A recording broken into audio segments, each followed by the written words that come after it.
Hello mga kabunso, mayang hapon. Good afternoon po sa lahat. Kakabangon ko lang guys galing sa bed kasi nagutom ko. At tulog higa lang kasi wala nga trabaho tayo, no. So, at saka masama po ang panahon. May bagyo. So, lumabas po ako kasi umuulan. At inano ko yung mga laban ko. Anyways, malapit ang Fans Day, mga kabunso. 9 na araw na lang po. Yes, Fans Day na. So, alam kong excited po ang majority ng mga kabunso. At alam kong kukunti lang ang mag-a-attend sa Fans Day. I think approximate 200 katao lang ang a-attend sa Fans Day. Yun yung ano ko. At doon sa may nag-chat sa akin na hahabol until tomorrow na lang po ang paghintay ko po sa payment kasi ko na po siya sa kay Daya para magawan po ng ticket.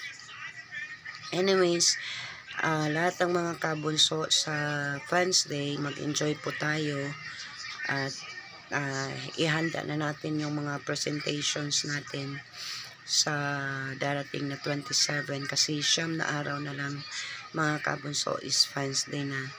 I-enjoy lang natin ang ating sarili at magsaya, no? At i-feel natin yung moment natin kasi that's our day. Inano yan ni Bunso para sa ating mga fans. Kung may mga games, sali po tayo at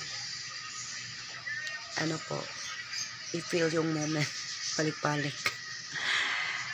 So, ayun. Speaking of kabunso, no, may isang kabunso na pumanaw, si Tita Nida Martin, isang napakabait na kabunso. Nilaban niya talaga ang kanyang sakit. Hindi niya pinakita yung hirap, yung sakit. Bagkos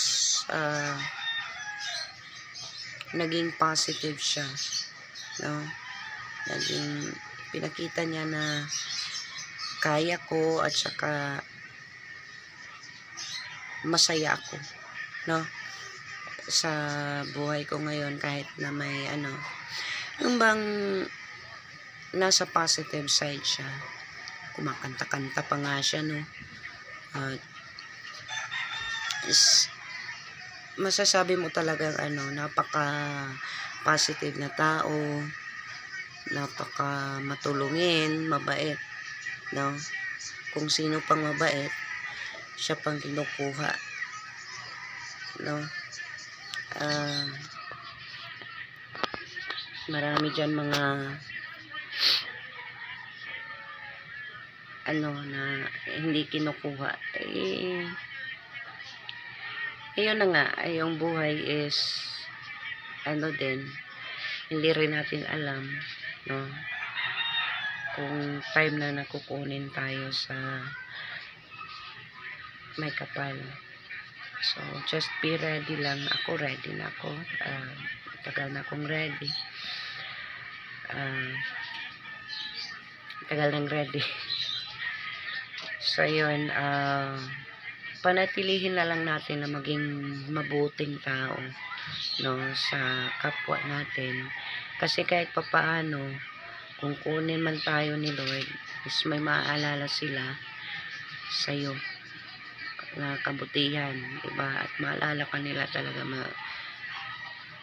mas sasaktan sila sa pagkawala mo. So yun lang, condolences sa Martins family. Alam kong Ilocana to si Tita Nida, sa mga naiwan, condolence. At kay Tita, pahinga ka na Tita. Alam kong matagal mo nang dinadala yung mo, no more pain, kumbaga. So, ano mo rin, i-guide mo rin yung kabunso, especially yung bunso natin. I-guide mo, bantayan mo. At ayun, tita, maraming salamat sa kabutihan mo din sa akin, sa kabunso. Alam kong marami kang natulungan ng mga kabunso din. Kaya nga, ngayon, yung mga comments na nakikita ko is nasasaktan talaga sila dahil sa pagkawala mo. Kaya nga, kung naman, kahit hindi kita kano-ano, one time pa lang tayo, isang beses pa lang tayo nagkita, pero feel ko na yung pagiging mo, mabait at positive na tao. So, pahinga ka na, tita, at maraming salamat sa lahat. No? So, yun, mga kabunso, ayun lang ang gusto ko lang i-content for today. Wala naman po akong content. Mag-ano na lang siguro ko, mag-hardin. Kasi may mga ko dito. May mga pot na nilagyan ko siya ng gulay. So, ayun, enjoy lang tayo sa sa ating Fans Day, at mag-pray po tayo para kay Tita Nida Martin, no?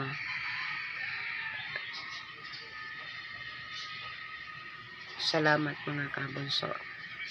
Wala namang po'y masulti. God bless sa inyong lahat.